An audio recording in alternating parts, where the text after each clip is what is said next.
야! 귀찮아. 그냥 건너자. Chapter 19. It has come. Of course, Dr. Craven had been sent for the morning after Colin had had his tantrum. He was always sent for at once when such a thing occurred, and he always found, when he arrived, a white chic boy lying on his bed, suckling and still so hysterical that he was ready to break into fresh sobbing at the least word. In fact, Dr. Craven dreaded and detested the difficulties of these visits. On this occasion he was away from Mr. White Manor until afternoon. "How is he?" he asked Mrs. Medlock rather irritably when he arrived. "He will break a blood vessel in one of those fits some day. The boy is half insane with hysteria and self-indulgence." "Well, sir," answered Mrs. Medlock, "you will scarcely believe your eyes when you see him. That plain sore-faced child that's almost as bad as himself has just bewitched him. How she's done it there's no telling.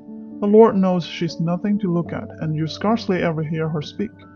But she did what none of us dare do. She just flew at him like a little cat last night, and stamped her feet and ordered him to stop screaming, and somehow she startled him so that he actually did stop.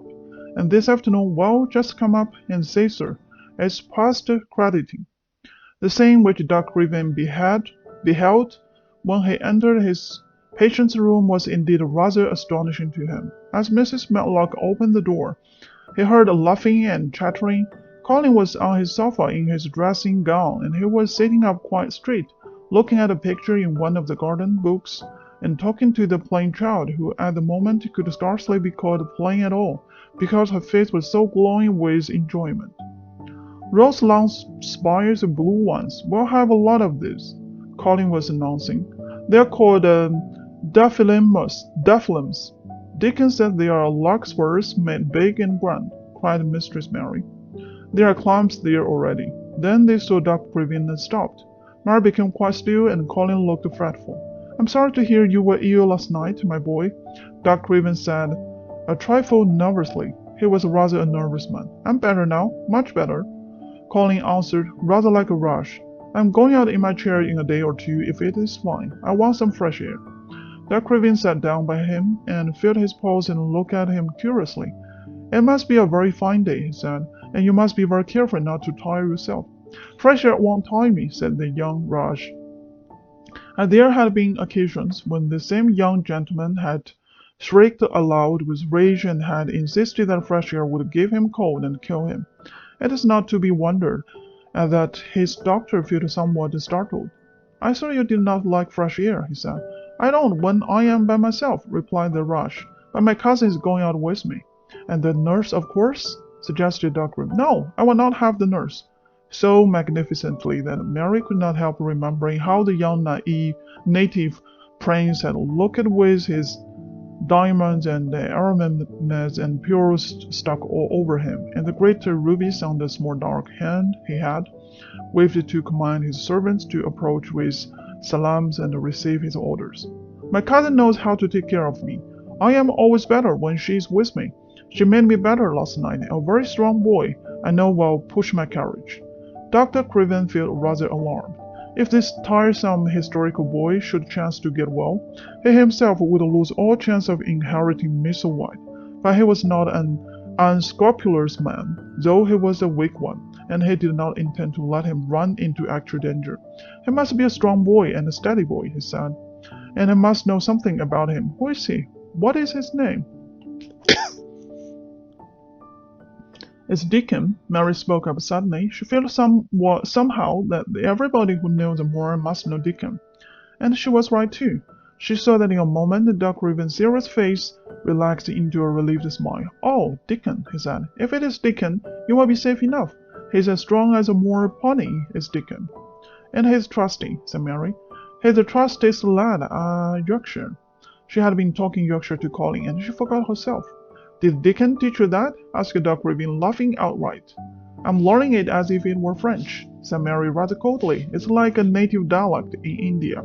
Very clever people try to learn them. I like it, and so does Colin." Well, he said, "if it amuses you, perhaps it won't do you any harm. Did you take your Brought maid last night, Colin? No, Colin answered. I wouldn't take it at first, and after Mary made me quiet, she took me to sleep in a low voice about the spring creeping into a garden. That sounds soothing, said Dr. Craven, more perplexed than ever, and glancing sideways at Mistress Mary, sitting on her stool and looking down silently at the carpet. You are evidently better, but you must remember. I don't want to remember, interrupted the Raj, appearing again. When I lie by myself and remember, I begin to have pains everywhere, and I think of things that makes me begin to scream because I hate them so. If there was a doctor anywhere who could make you forget you were ill instead of remembering it, I would have him brought here. And he waved a thin hand which ought really to have been covered with royal signet ring made of rubies. It is because my cousin makes me forget that she makes me better. Dr. Craven had never made such a short stay after a tantrum. Usually he was obliged to remain a very long time, do a great many things.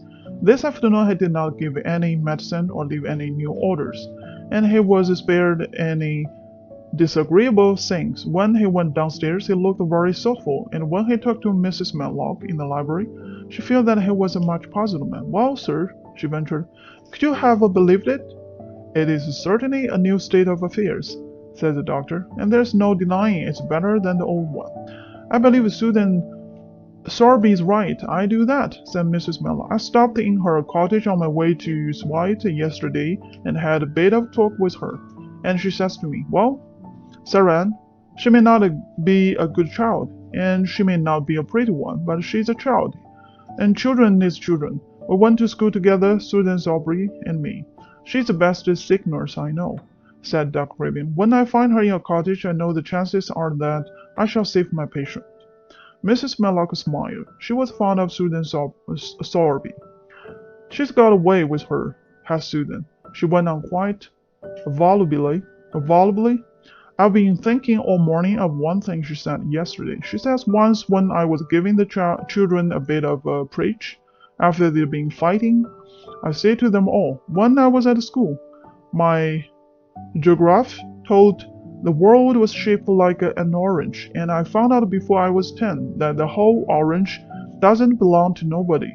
No one owns more than his bit of a quarter, and there's time. It seems that there's not enough quarters to go around, but none of you think as you own the whole orange, or you'll find you're mistaken, and you won't find it out without hard knocks. What children learn from children, she says, is that there's no things in grabbing at the whole orange, peel and all. If you do, you are likely not get even the pips, and them too bitter to eat. She's a shrewd woman, said Dr. Craven, putting on his coat. Well, she's got a way of saying things, ended Mrs. Medlock, much pleased.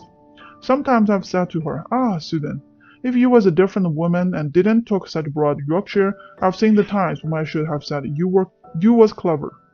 That night Colin slept without once awaking, and when he opened his eyes in the morning, he lay still and smiled without knowing it. Smiled because he felt so curiously comfortable.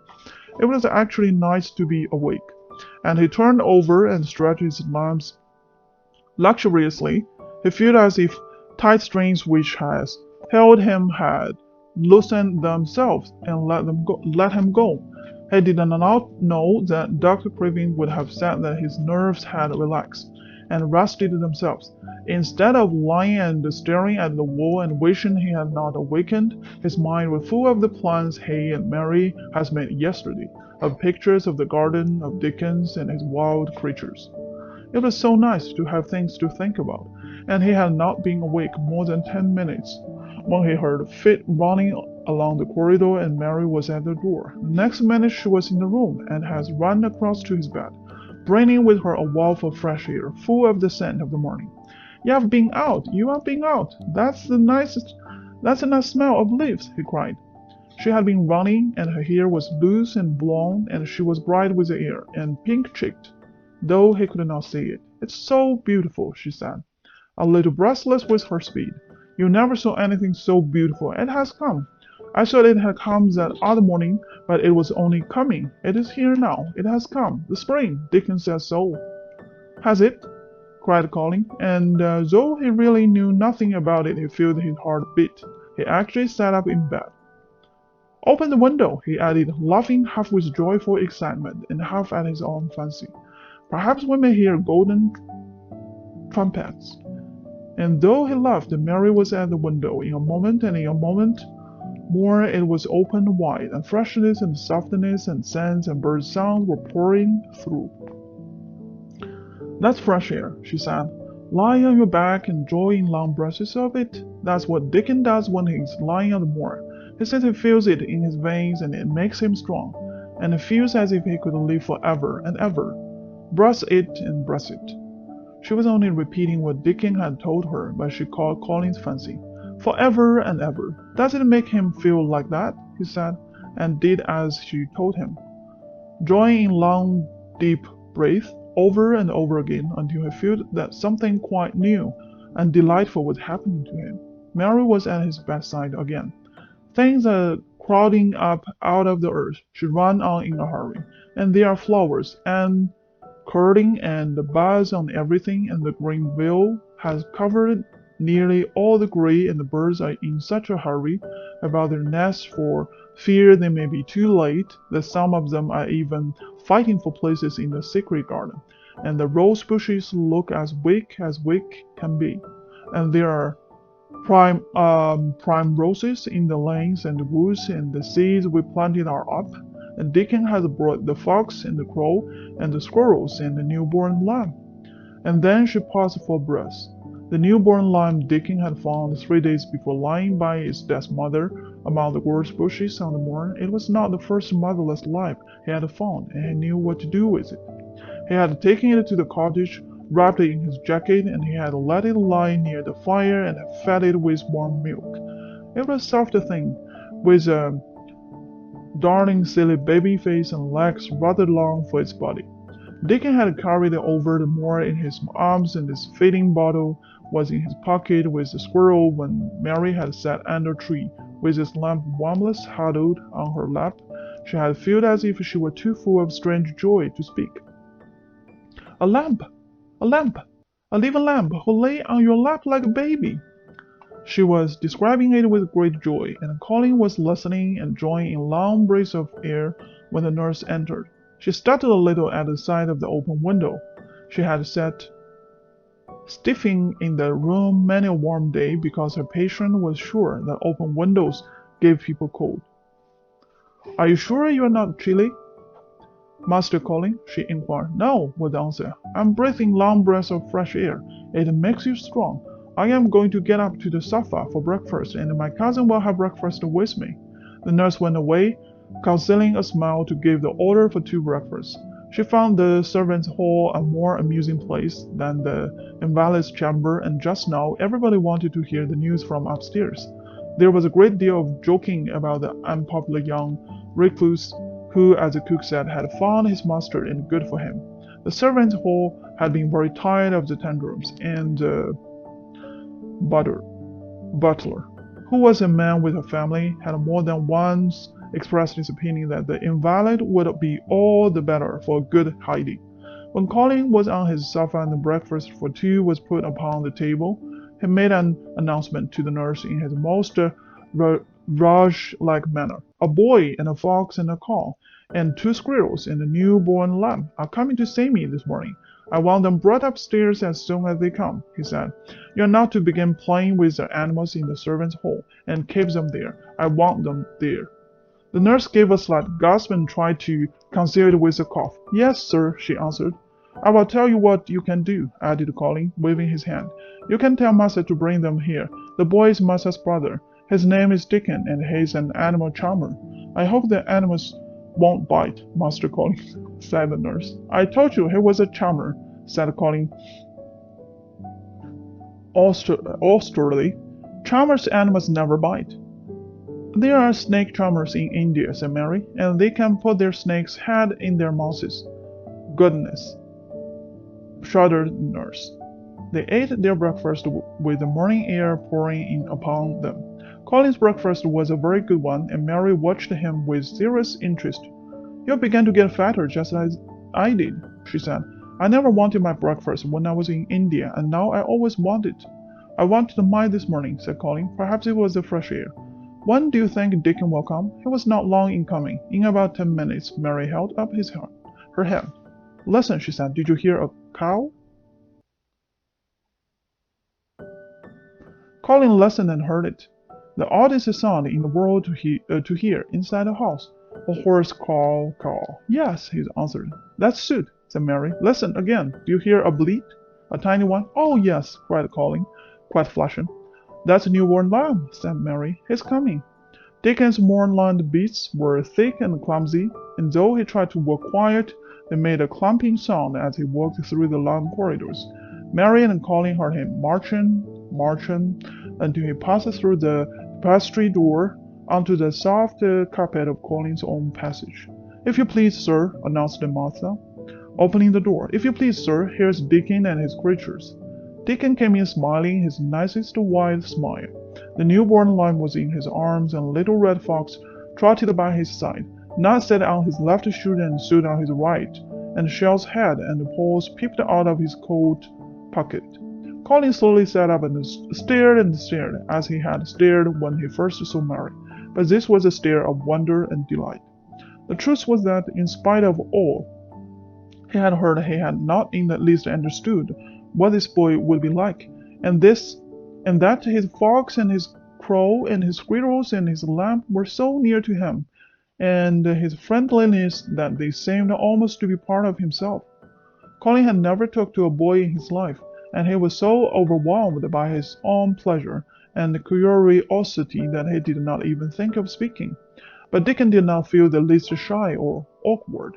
He had not felt embarrassed, because the crow had not known his language and had only stared and had not spoken to him the first time they met. Creatures were always like that until they found out about you. He walked over to Colin's sofa and put the newborn lamb quietly on his lap, and immediately the little creature turned to the warm velvet dressing gown and began to nuzzle into his folds, and butt its title-curled head with soft impatience against his side. Of course, no boy could have helped speaking them. What is it doing? Cried Colin. What does it want? It wants its mother, said Dickon, smiling more and more. I brought it to you a bit hungry because I knew they would like to see it fed. He knelt down by the sofa and took a feeding bottle from his pocket. Come on, little one, he said, turning the small woolly white head with a gentle brown hand. This is what you're after. You will get more out of this than you will out of silk velvet coats. There now, and pushed the rubber tip of the bottle into the nuzzling mouth, and the lamb began to suck it with ravenous ecstasy. After that, there was no wondering what to say. By the time the lamb fell asleep, questions poured forth, and Dickon answered them all. He told them how he had found the lamb just as the sun was rising 3 mornings ago. He had been standing on the moor listening to a skylark and watching him swing higher and higher into the sky until he was only a speck in the heights of blue. I almost lost him but for his song, and I was wondering how a chap could hear it, when it seemed as if he had got out of the world in a minute. And just then I heard something else far off among the gorse bushes. It was weak bleating, and I knowed it was a new lamb, as was hungry, and I knowed it wouldn't be hungry if it hadn't lost its mother somewhere, or somehow. So I set off searching. I did have a look for it. I went in and out among the gorse bushes and round, and I always seemed to take the wrong turning. But at last I set a bit of white by a rock on top of the moor, and I climbed up and found the little half-dead colt and climbing. While he talked, Soot fled solemnly in and out of the open window, and called remarks about the scenery, while Nut and Shell made excursions into the big trees outside and ran up and down trunk and explored branches. Captain curled up near Dickon, who sat on the hearth rug from preference. They looked at the pictures in the gardening books, and Dickon knew all the flowers by their country names, and knew exactly which ones were already growing in the secret garden. I couldn't see that their name, he said, pointing to one end of which was written Aquilegia, but I suppose that Columbine. and that dear one is a snapdragon, and they both grow wild in hedges. But this is garden ones. They are bigger and grander. There are some big clumps and clumbi in the garden. They'll look like a bed and blue and white butterflies fluttering when they are out. I'm going to say them, cried Colin.